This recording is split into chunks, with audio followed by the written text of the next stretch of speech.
Hello नमस्कार दोस्तों, स्वागत है आप सभी का राइज स्टडी क्लासेस में। तो आज हम पढ़ेंगे हृदय के बारे में। हृदय क्या होता है, इसकी संरचना कैसी होती है और इसमें धमनी, सिरा, कपाट का क्या रोल है आदि सब की जानकारी लेंगे। तो आइए स्टार्ट करते हैं। हृदय हृदय का जो प्रत्यारोपण है वो क्रिश्चियन बर्नार्ड ने किया था 1967 ईस्वी में।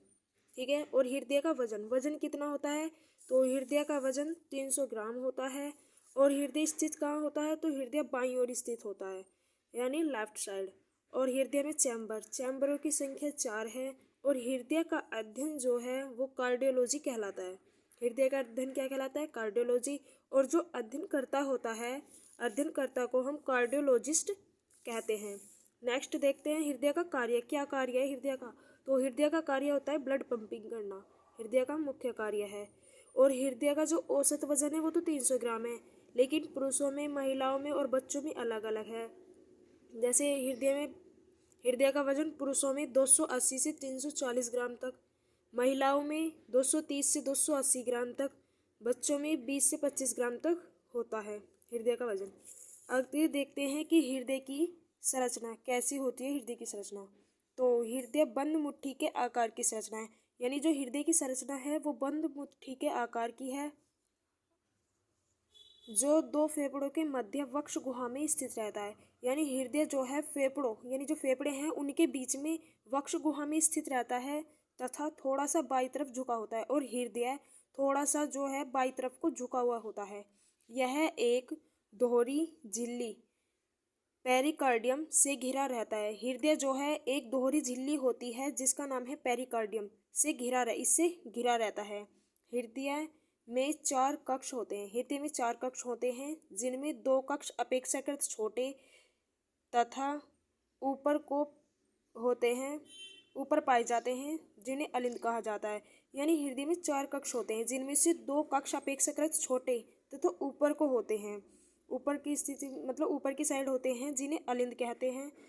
तथा 2 कक्ष अपेक्षाकृत बड़े, जिन्हें निलय कहा जाता है। 4 कक्ष हैं, जो छोटे कक्ष हैं उन्हें तो अलिंद कहा जाता है, जो बड़े कक्ष हैं उन्हें निलय कहा जाता है।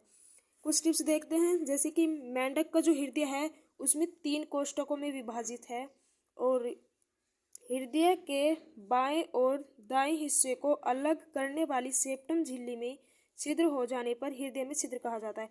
यानी मानव हृदय में जो एक सेप्टम झिल्ली होती है, यदि उसमें छिद्र हो जाता है तो मानव हृदय में छिद्र कहा जाता है। अब हम पढ़ते हैं अलिंद व निलय के बारे में क्या होता है। तो अब हम पढ़ेंगे दाहिने अलिंद और दाहिने निलय के बारे में। दाहिने अलिंद और दाहिने निलय के रद्र पर 3 पेशी पल्लवों या वल्लवों से युक्त एक वाल्व होता है। इसे ट्राइकस्पीड कपाट कहते हैं। यानी जो दाहिना अलिंद और दाहिना निलय है, इसके रद्र पर 3 पेशी पल्लव का से युक्त एक वाल्व होता है, यानी वाल्व होता है, इसे ट्राइकस्पीड कपाट कहा जाता है। आगे देखते हैं बाया अलिंद व बाया निलय। बाया अलिंद व बाया निलय के रद्र पर एक द्विवलनी कपाट या मृटल कपाट प्राप्त होता है। आगे देखते हैं कि कपाट होता क्या है, किसे कहते हैं कपाट।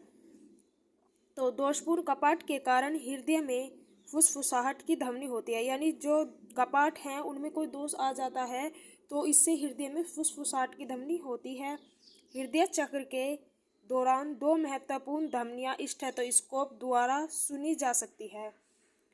प्रथम ध्वनि लब, यानी हृदय में 2 प्रकार की ध्वनि होती है, जिसमें प्रथम ध्वनि लब होती है, जिसे त्रिवलनी या द्विवलनी कपाट के बंद होने से संबंधित है। यदि त्रिवलनी और द्विवलनी कपाट बंद होंगे तो लब की आवाज आएगी।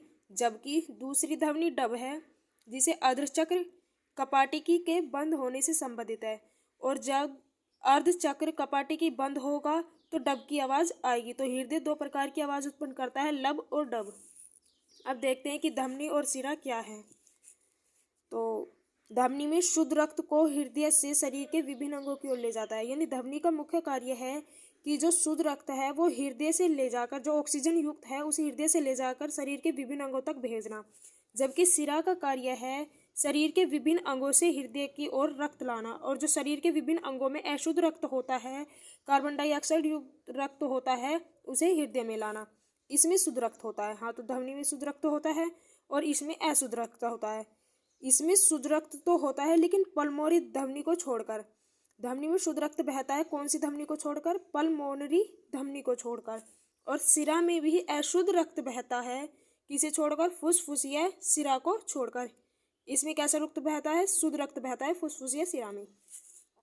आगे देखते हैं, धमनी अधिक दबाव के साथ रक्त प्रवाहित करती है, यानी धमनी जो है अधिक दबाव के साथ रक्त प्रवाहित करती है, जबकि सिरा जो है वो कम दबाव के साथ रक्त प्रवाहित करती है।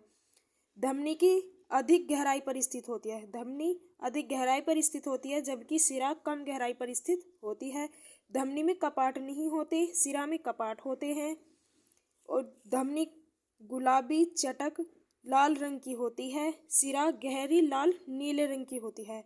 धमनी की जो परत है वो मोटी होती है और सिरा की जो परत है वो पतली होती है। तो आशा करती हूँ आपको ये हृदय का टॉपिक क्लियर हो गया होगा। और यदि आपको ये वीडियो अच्छी लगे तो चैनल को लाइक करें, सब्सक्राइब करें और ज़्यादा से ज़्यादा शेयर करें। मिलते हैं नेक्स्ट वीडियो के साथ।